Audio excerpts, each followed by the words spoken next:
Hey folks, John here, Old Hickory Forge. Welcome back. If it's your first time here, welcome. Well, let's go today. I'm down here in the workshop. I got this billet of a ball bearing canister Damascus we made in the last video, and I got something pretty cool planned, so let's get moving. So what I want to make is a type of knife called a karambit or a karambit. I don't really know how it's supposed to be pronounced. But it's basically, as you can tell from my super advanced rendering software, it's a curved forward raptor claw looking fighting knife with a little pinky ring.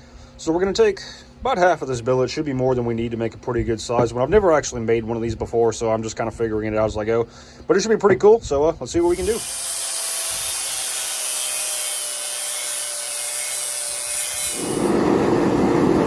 The starting stock was a good bit wider than I wanted it, so first thing I did was just go to the press and bring it in a little.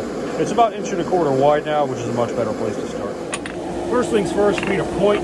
So I'm going to start by using the edge of the anvil, kind of pulling the material away from me, forging a taper. Doesn't do it really.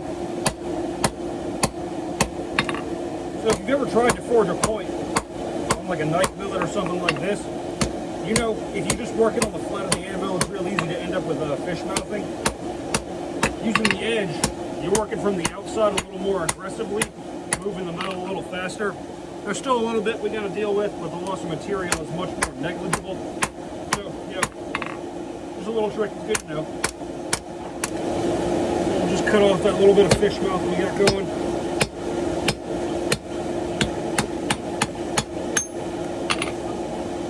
Grasp that little horrible bit off there. Dress up that point a little bit. Start bringing the thickness back in and carrying the taper back. Doesn't do it really. Alrighty, I got the pre-form of my blade forged in, so I'm going to go ahead and isolate the material for the handle and whatnot. Alright, there should do it.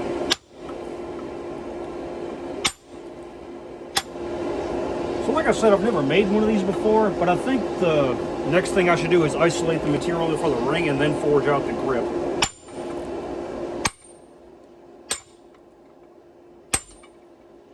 Now, I'm just going to work that material directly behind each of those set downs in. Kind of make a nice palm swell. It doesn't need to be very long. That's not very much material. The ring is part of the grip, so I'm trying to take that into account as I go.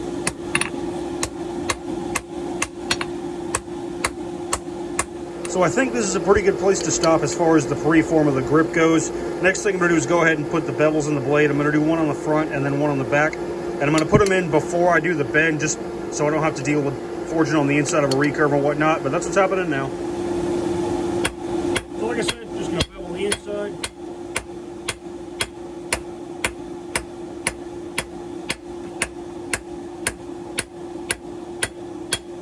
Bevel the outside.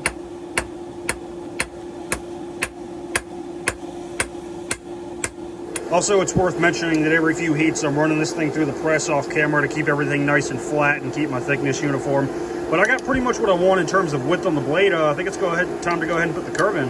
It's already kind of curved. It doesn't really need to go far. So I'm just going to kind of gently use the horn until I think it looks cool.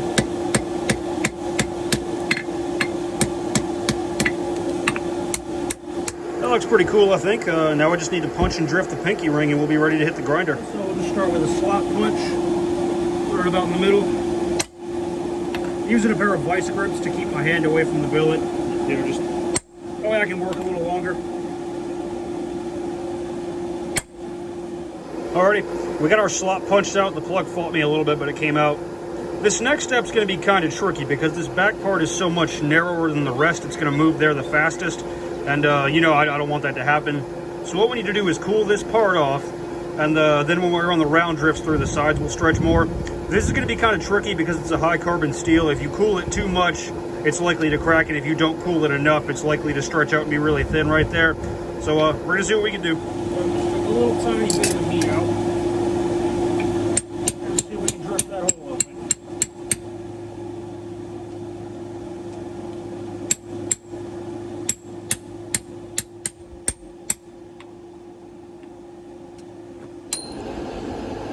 So we're getting somewhere. My plan's kind of working. I think what I'm going to do next before I go any further is go in here with a carbide burr and clean all that horribleness out of there so we just have a smooth surface on the inside.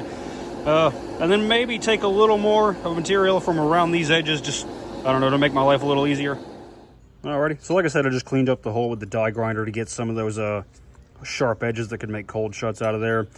Dressed up the thickness of the ring, so now by the time I drift that all the way to where it's going to go, we should have a pretty uniform thickness all the way around. And the amount of cleanup work we got to do should be minimal. Finish running the 3/4 inch drift through.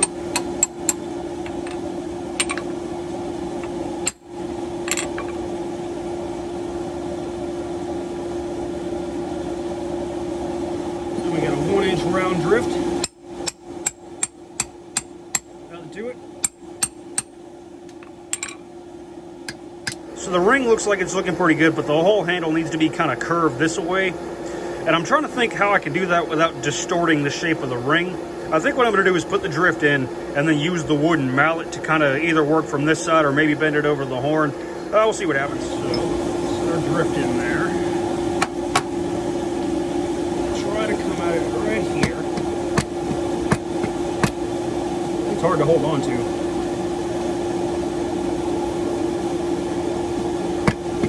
Then I'll just gently take the flatter. Kind of go over each side a few times, smooth it up real good. Give myself a nice even surface to work on with the grinder.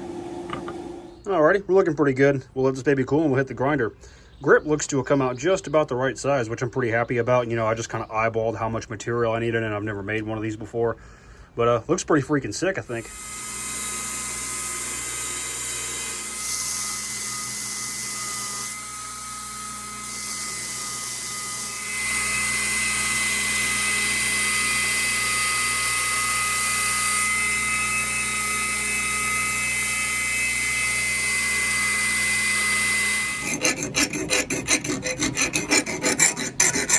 I tell you, this is a challenging blade to grind. The back bevel's not so bad, but the inside bevel, I'm kind of having to use the corner of the belt, and getting a flat surface is really difficult. You know, pretty freaking cool though, I think. I went ahead and took the flats up to about 120, so I shouldn't have to grind through my touch mark. We'll go ahead and normalize this baby, stamp the mark, probably around here somewhere, and we'll heat treat this thing.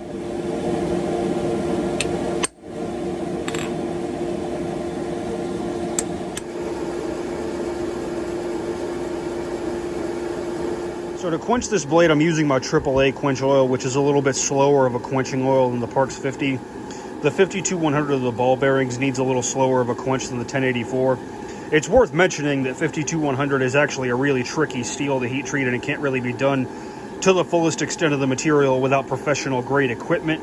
You know, you can harden it, but it's there's more to it than there is to simple carbon steels like 1075, 1084, and whatnot. But I'm erring on the safe side. Going in for the quench, just staying away from the tang. Nothing to it really. So, quench appears to have gone well. It's nice and straight. I didn't feel any cracks. I don't see any. This thing got really, really hard. It skates this 65 HRC file like it's nothing. So I'm going to temper this thing for 2 hours at 450 and kind of see where we're at. But pretty cool, I think.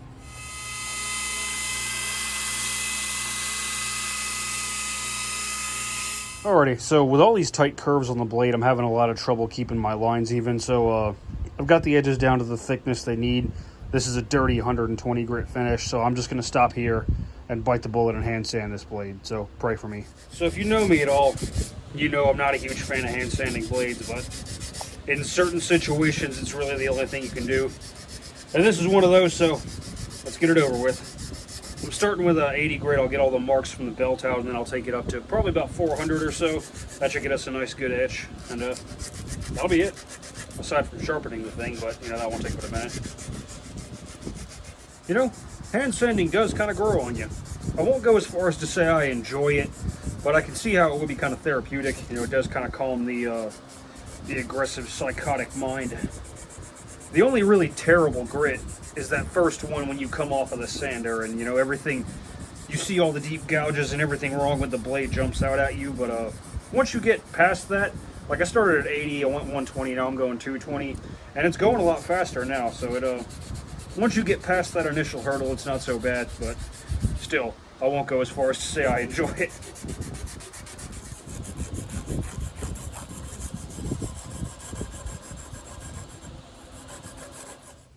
So here we are at about 800 grit. It's looking pretty good. Hit it with some degreaser also. Let's get this baby in the acid. So here we are after about 3 rounds in the ferric chloride. I want to try a coffee etch on this thing and see what happens. So I got a pot of strong instant coffee. I'm going to throw this thing in it till tomorrow, and we'll see how it looks when it comes out. So this is after about a day and a half in the coffee. It's actually raining, so that might be screwing with the audio. Looks pretty cool, I think.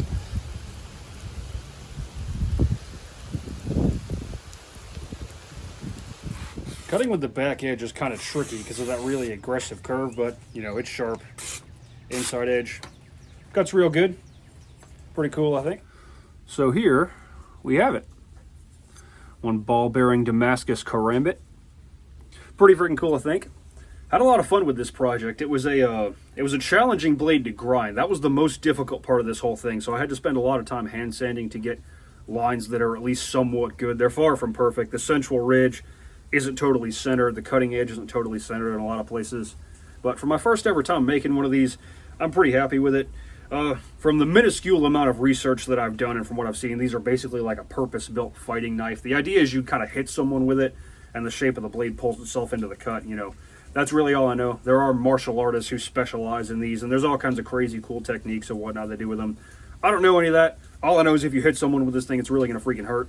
But anyway, this little guy is for June's quarterly Patreon giveaway. So that's going to be live streamed tonight, along with picking the winner for our charity buoy. So that raffle's closed as of this morning. We ended up raising about $1,100 for Feeding America, which is pretty freaking cool. So one of the patrons will be randomly selected to win this little guy, and one of the people who put money into the raffle will be randomly selected for the charity buoy. And like I said, that's going to be a live stream tonight, probably around 7 p.m. Eastern time. But that's all I got for you. If you like what you saw, like, share, subscribe, all that jazz. Always more cool stuff coming. Links to the Etsy if you want to purchase any of my work, to all the social media if you want to follow me. If you want to stay up to date with the day-to-day goings on here at the shop, Instagram is the best place. I try to post to the story at least every day a little bit. But like I said, that's all I got for you. If you like what you saw, like, share, subscribe, all that jazz. And y'all take care.